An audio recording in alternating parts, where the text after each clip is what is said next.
أعمالنا من يهده الله فلا مضل له ومن يضلله فلا هادي له وأشهد أن لا إله إلا الله وحده لا شريك له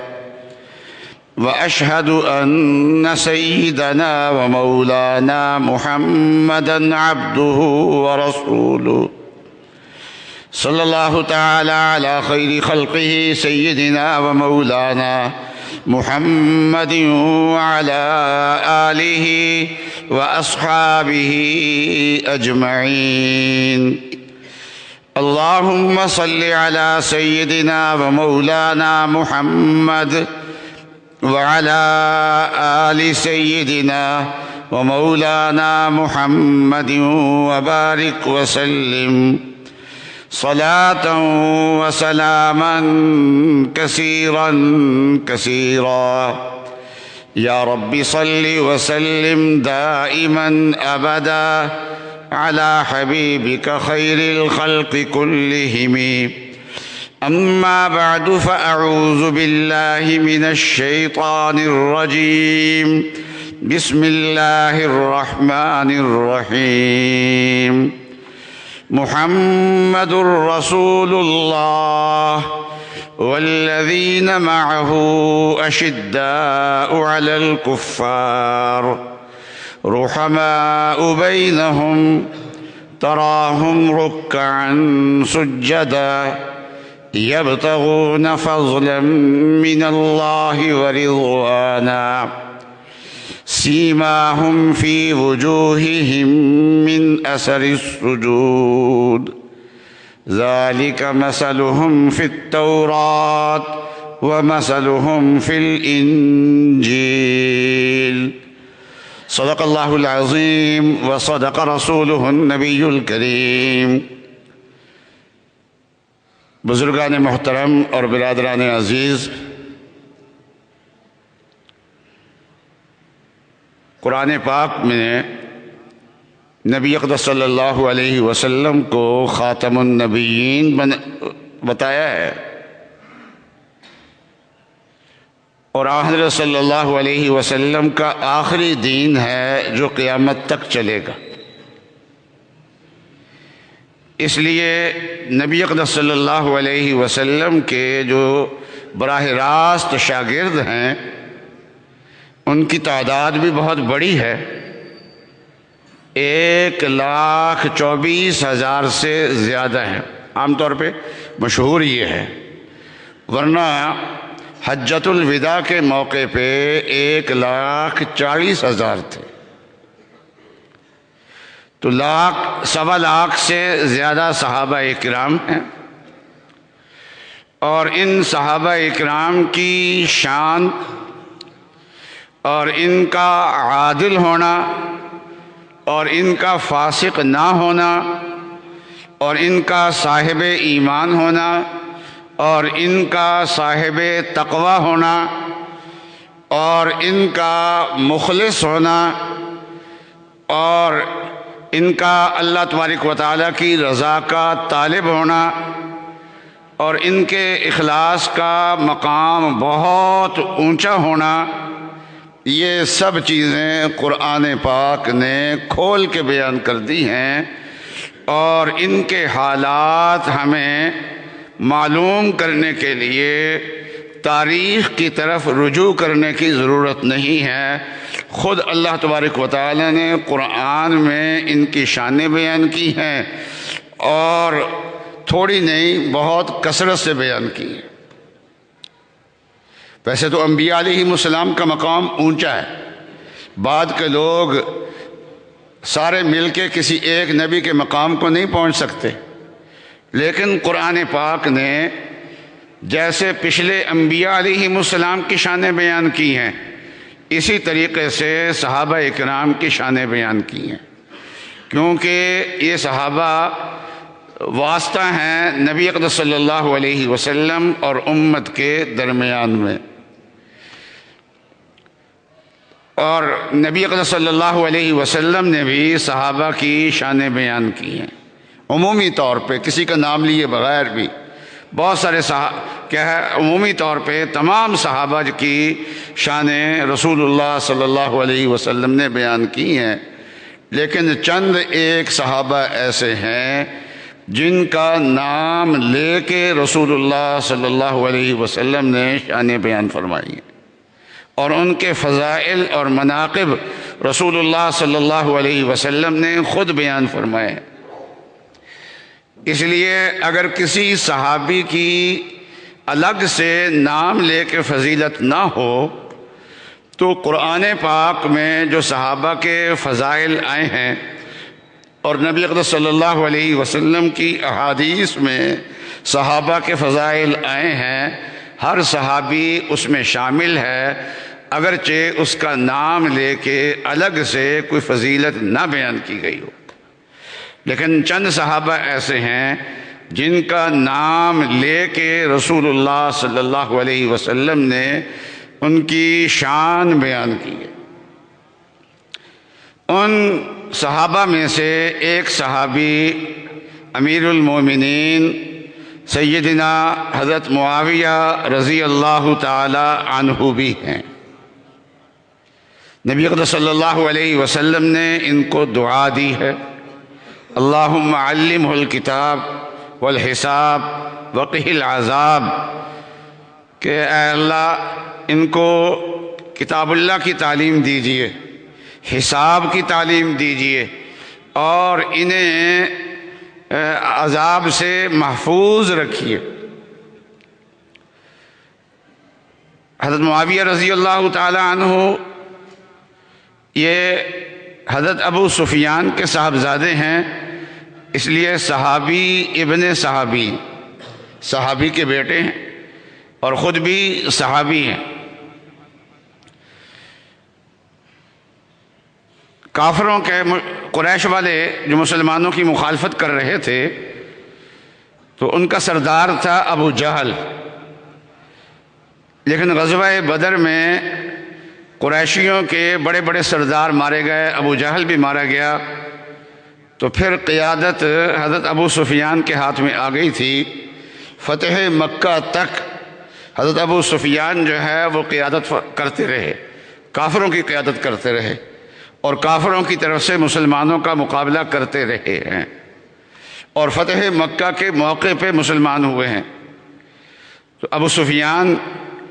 وہ قیادت کر کے مسلمانوں کی مخالفت میں احد کے مقام پر بھی آئے ہیں، غزوہ خندق کے موقع پر بھی جو ایک متحدہ محاذ مسلمانوں کے خلاف بنا تھا اس کی سربراہی بھی انہوں نے کی ہے، اور وہ آئے ہیں۔ اور غزوہ احزاب کے بعد تو پھر مکے کے لوگ مدینے پہ دوبارہ چڑھائی نہیں کر سکے، لیکن ان مواقع پہ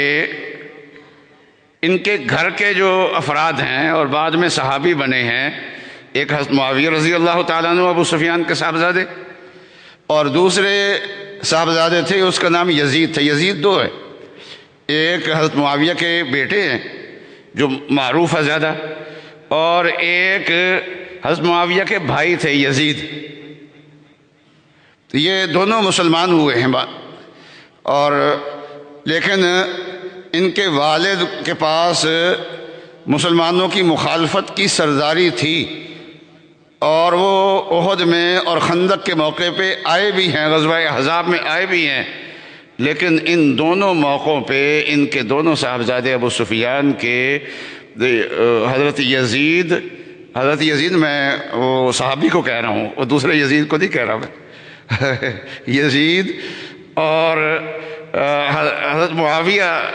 رضی اللہ تعالی عنہما یہ اس موقع پہ بھی اپنے والد کے ساتھ مسلمانوں کے خلاف تلوار اٹھا کے نہیں آئے۔ بہرحال اللہ تبارک و تعالی نے ان کو بہت مقام دیا، اور حضرت ابو سفیان کی خواہش تھی کہ میرے اس صاحبزادے کو حضرت صلی اللہ علیہ وسلم اپنا کاتب بنا لے۔ تو رسول اللہ صلی اللہ علیہ وسلم نے کاتب بنا لیا. ایک بدتمیز آدمی ہے، وہ کہتا ہے جی یہ سفارشی بھرتی ہے. تو یہ لفظ بول کے گویا کہ رسول اللہ صلی اللہ علیہ وسلم پہ اس نے نازیبہ بات کہہ دی، کیونکہ رسول اللہ صلی اللہ علیہ وسلم جو کرتے ہیں اللہ کے حکم سے کرتے ہیں، اللہ کی مرضی سے کرتے ہیں. اپنی مرضی سے بھی کریں تو حضرت صلی اللہ علیہ وسلم کی مرضی حق ہی ہو سکتی ہے، نہ حق نہیں ہو سکتی، چاہے کوئی سفارش ہی کرے. بہت سے موقع پہ حضرت صلی اللہ علیہ وسلم نے کیا ہے اپنے چہیتوں کی سفارش کو بھی تسلیم نہیں کیا. جہاں آپ کی مرضی نہیں تھی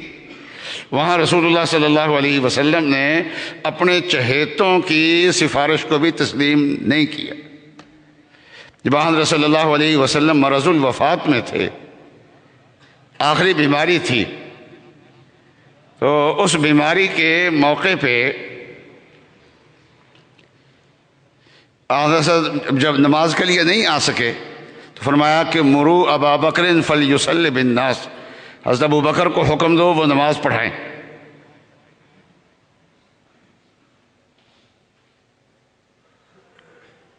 تو حضرت عائشہ فرماتی ہیں کہ میں نہیں چاہتی تھی کہ ابو بکر آگے کھڑے ہوں، کیونکہ جب رسول اللہ صلی اللہ علیہ وسلم نہیں ہوں گے اور ان کی جگہ جو کھڑا ہوگا تو اس کو لوگ پسند نہیں کریں گے کھڑے ہونے کو. اس لیے کہنے لگے کہ میں نے اپنے ساتھ حضرت حفصہ کو بھی لایا اور حضرت صلی اللہ علیہ وسلم سے عرض کیا کہ یا رسول اللہ، ابو بکر نرم دل آدمی ہیں، تو آپ کے مصلی پہ جب کھڑے ہوں گے تو وہ روتے رہیں گے، ان سے نماز پڑھائی نہیں جائے گی، اس لیے آپ حضرت عمر کو حکم دے دیں وہ نماز پڑھا دیں. اور یہ بات ذرا اصرار کر کے کہی. اور حضرت عائشہ رضی اللہ تعالی عنہا رسول اللہ صلی اللہ علیہ وسلم کی ان ازواج میں سے ہیں جن سے حضرت صلی اللہ علیہ وسلم کو زیادہ محبت تھی، لیکن حضرت صلی اللہ علیہ وسلم نے ان کی اس سفارش کو قبول نہیں فرمایا اور فرمایا کہ مرو ابا بکر فلیصلی بالناس، ابو بکر کو حکم دو کہ وہ لوگوں کو نماز پڑھائے. تو بہرحال یہ رسول اللہ صلی اللہ علیہ وسلم کے کاتب ہیں. 23 یا اس کے قریب رسول اللہ صلی اللہ علیہ وسلم کے کاتب تھے. خلفائے اربعہ بھی رسول اللہ صلی اللہ علیہ وسلم کے کاتب تھے،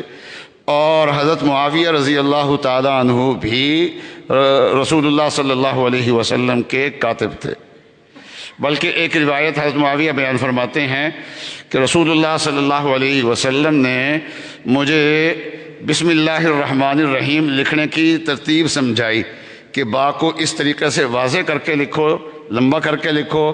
سین کے دندانے جو ہے وہ واضح کر کے لکھو، اور میم کو بڑا کر کے لکھو، اور اسی طریقے سے لفظ اللہ خوشنما کر کے لکھو، رحمان اور رحیم کو اس طریقے سے لکھو. تو اس سے معلوم ہوتا ہے کہ رسول اللہ صلی اللہ علیہ وسلم ویسے امی تھے، لیکن اللہ تعالیٰ نے لکھنا پڑھنا آپ کو سکھا دیا تھا. آپ لکھنا جانتے تھے تبھی تو سکھا رہے ہیں نا. آگے حضرت معاویہ رضی اللہ تعالیٰ عنہ کو بتا رہے ہیں. تو بسم اللہ الرحمن الرحیم لکھنے کا طریقہ جو ہے وہ حضرت معاویہ کو بتایا. اس سے معلوم ہوا کہ حضرت معاویہ رضی اللہ تعالی عنہ یہ قرآن پاک کے بھی کاتب تھے، تبھی تو قرآن پاک کے لکھنے کا طریقہ حضرت صلی اللہ علیہ وسلم نے سمجھایا. ایک صاحب کو یہ کہنے لگے کہ حضرت معاویہ کاتب تو تھے، حضرت صلی اللہ علیہ وسلم کے تھے، لیکن کاتب وحی نہیں تھے. میں نے کہا رسول اللہ صلی اللہ علیہ وسلم جو لکھواتے تھے اپنی زبان سے ارشاد فرماتے تھے تو تبھی وہ لکھتے تھے نا. اور رسول اللہ صلی اللہ علیہ وسلم کی زبان سے جو بات بھی نکلے وہ وہی ہے. وہ قرآن آپ کی زبان سے نکلے وہ بھی وہی ہے، اور کوئی بات حضرت صلی اللہ علیہ وسلم ارشاد فرمائیں تو وہ بھی وہی ہے. تو حضرت معاویہ رضی اللہ تعالی عنہ پہ حضرت صلی اللہ علیہ وسلم نے اعتماد کیا. اور حضرت معاویہ پہ اعتماد کرنے والوں میں حضرت عمر رضی اللہ تعالیٰ عنہ بھی شامل ہے کہ حضرت عمر رضی اللہ تعالیٰ عنہ نے یہ شام کا جو علاقہ ہے یہ شام کا علاقہ، یہ جو صوبہ تھا اس حضرت عمر کا، یہ زیادہ حساس تھا، اس لیے کہ یہ رسول اللہ صلی اللہ علیہ وسلم کے زمانے سے ہی یہ منظم طور پہ مسلمانوں کے مقابلے پہ آ گیا تھا، اور یہ رومیوں کے زیر اثر تھا، اس لیے رومی دوبارہ اس علاقے پہ دوبارہ قبضہ بھی کر سکتے تھے، یہاں چڑھائی بھی ہو سکتی تھی۔ اس لیے ایسے آدمی کو یہاں گورنر بنانا چاہیے جو صاحب تدبیر ہو، جو بہادر ہو، جو چکنا اور چوکس ہو۔ چنانچہ پہلے اس کا امیر بنایا حضرت معاویہ کے بھائی یزید کو، ان کا انتقال ہو گیا تو ابو سفیان نے پوچھا کہ اب کس کو امیر بنائیں گے؟ تو انہوں نے کہا جی اب میں یزید کو، اب معاویہ کو بناؤں گا۔ تو کہا کہ یہ کوئی ضروری ہے کہ ایک ہی خاندان کے یہ آدمی جو ہیں؟ ابو سفیان نے کہا کہ ضروری ہے کہ ایک ہی خاندان کے جو افراد ہیں انہی میں سے ایک بھائی فوت ہونے کے بعد دوسرے بھائی کو بنا دیا جائے۔ فرمایا کہ میں جانتا ہوں زیادہ بہتر۔ اور حضرت معاویہ حضرت عمر رضی اللہ تعالی عنہ کو اللہ تبارک و تعالی نے بہت زیادہ بصیرت عطا فرمائی تھی۔ حضرت حذیفہ رضی اللہ تعالی عنہ یہ مزاج، یہ آن صلی اللہ علیہ وسلم کے رازدار تھے، منافقوں کے نام بتائے تھے ان کو آن صلی اللہ علیہ وسلم نے، لیکن راز تھا۔ اب کوئی آدمی یہ تو نہیں کہہ سکتا کہ مجھے یہ راز بتاؤ، لیکن حضرت عمر جیسا ذہین آدمی اس سے فائدہ اٹھا لیتا تھا۔ کوئی جنازہ آتا تھا نا، کہتے تھے دیکھو اس میں حضرت حذیفہ آئے یا نہیں آئے، اگر وہ آئے ہوں تو آ جاتے تھے، اگر وہ نہ آئے ہوں تو حضرت حذیفہ کے وہ علم جو راز تھا، اس راز سے راز کھولے بغیر فائدہ اٹھا لینا۔ تو ایک موقع پہ حضرت عمر رضی اللہ تعالی عنہ نے حضرت حذیفہ سے پوچھا کہ میں نے جو مختلف صوبوں میں گورنر لگائے ہوئے ہیں ان میں کوئی منافق بھی ہے؟ یعنی منافقوں کے نام نہیں پوچھے،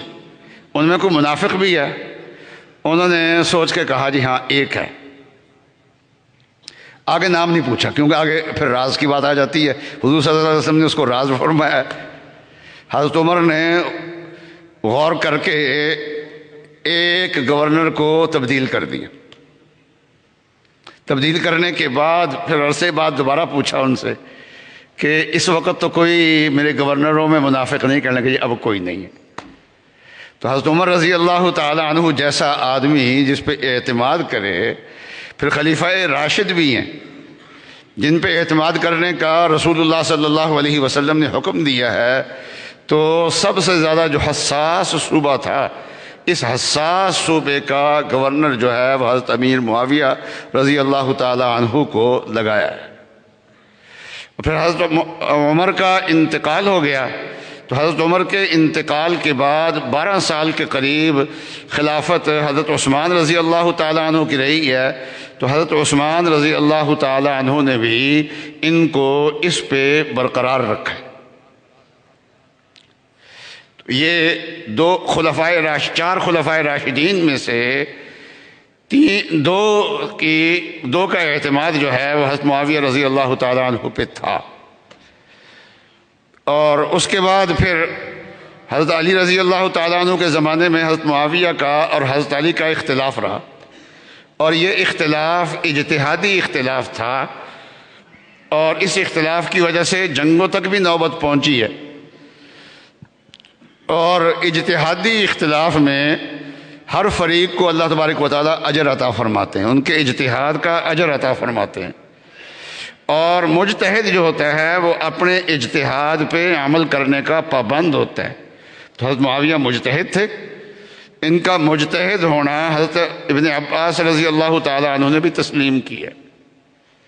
کسی نے حضرت ابن عباس سے کہا، صحیح بخاری میں روایت ہے کہ حضرت معاویہ ایک وتر پڑھتے ہیں، تو حضرت ابن عباس نے فرمایا کہ وہ مجتہد ہے۔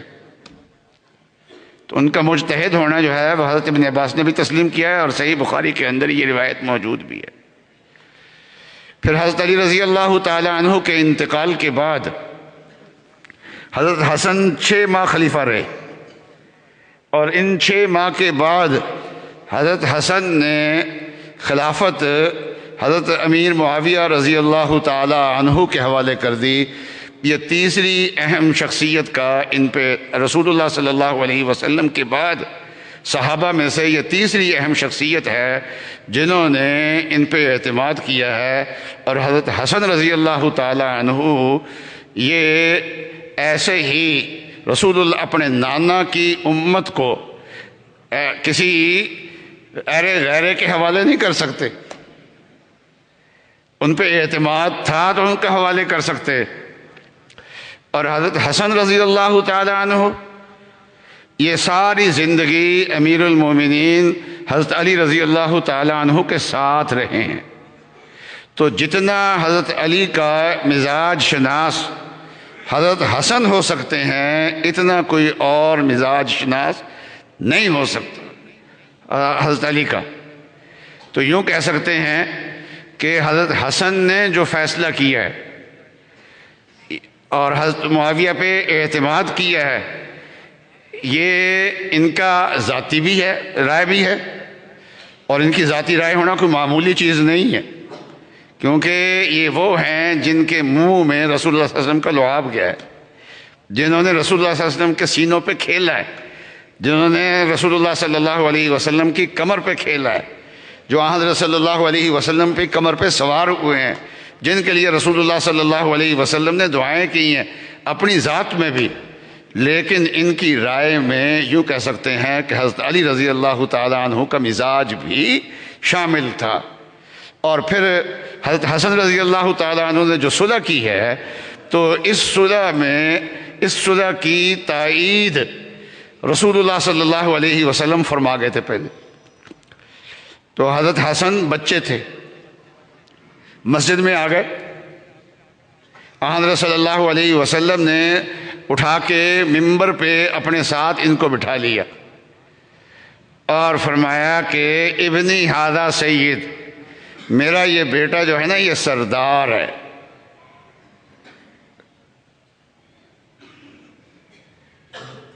اور اللہ تبارک و تعالی اس کے ذریعے سے مسلمانوں کی 2 بڑی جماعتوں میں، عظیم جماعتوں میں صلح کروائیں گے۔ تو آج جو ہے نا وہ ہمارے بھائی جو پنجتن پاک کا زیادہ نعرہ لگاتے ہیں، وہ پنجتن پاک میں سے بھی حضرت حسن کا نام کم لیتے ہیں، کہتے ہیں حضرت معاویہ سے بیعت کر لی تھی اس لیے پسند نہیں کرتے ان کو زیادہ، لیکن یہ نہیں جانتے کہ جو کام حضرت حسن نے کیا ہے رسول اللہ صلی اللہ علیہ وسلم تو اس کی توثیق پہلے فرما گئے ہیں۔ پھر صحابہ اکرام نے حضرت معاویہ رضی اللہ تعالی عنہ کی تعریفیں فرمائی ہیں، اور ان کے خلافت کے زمانے کو، امارت کے زمانے کو باقی صحابہ اکرام نے ہمیشہ پسند کیا ہے۔ حضرت عبداللہ ابن عمر رضی اللہ تعالی عنہ فرمانے لگے کہ رسول اللہ صلی اللہ علیہ وسلم کے بعد میں نے حضرت معاویہ جیسا سردار نہیں دیکھا۔ کہا کہ حضرت عمر سے بھی بڑھ کر سردار تھے، ہمیں حضرت عمر کی شان زیادہ بڑی ہے، لیکن جو سرداری کی شان حضرت معاویہ میں تھی نا وہ کسی اور میں نے نہیں دیکھی۔ تو بڑے بڑے صحابہ اکرام نے ان پہ اعتماد کیا ہے، اس لیے کسی کی بات سن کے حضرت معاویہ رضی اللہ تعالیٰ عنہ سے بدگمان ہونا ٹھیک نہیں ہے۔ جہاں تک حضرت علی اور حضرت معاویہ رضی اللہ تعالیٰ عنہما کے اختلافات کا تعلق ہے، دونوں مجتہد تھے، لیکن حضرت معاویہ اہل سنت والجماعت کا اتفاق ہے کہ حضرت علی رضی اللہ تعالیٰ عنہ کا اجتہاد صواب تھا، درست تھا، اور جو ان کے مقابلے میں کبار صحابہ آئے ہیں، حضرت معاویہ رضی اللہ تعالیٰ عنہ، ام المومنین حضرت عائشہ رضی اللہ تعالیٰ عنہ، حضرت طلحہ، حضرت زبیر، ان لوگوں کے یہ اپنے اجتہاد میں خطا پہ تھے، اور حضرت علی رضی اللہ تعالیٰ عنہ کی شان زیادہ ہے، اور حضرت معاویہ رضی اللہ تعالیٰ عنہ اختلاف ضرور کیا ہے، جنگ بھی کی ہے، لیکن حضرت علی رضی اللہ تعالیٰ عنہ کی شان کا انکار انہوں نے کبھی نہیں کیا، ان کی شان کو وہ تسلیم کرتے تھے اور ان کی خلافت کے استحقاق کو بھی تسلیم کرتے تھے۔ اختلاف کسی اور مسئلے میں تھا، خلافت کے مسئلے میں ان کا اختلاف نہیں تھا۔ اللہ تعالی ہمیں تمام صحابہ کا ادب کرنے کی توفیق عطا فرمائے۔ وآخر دعوانا ان الحمد للہ رب العالمین۔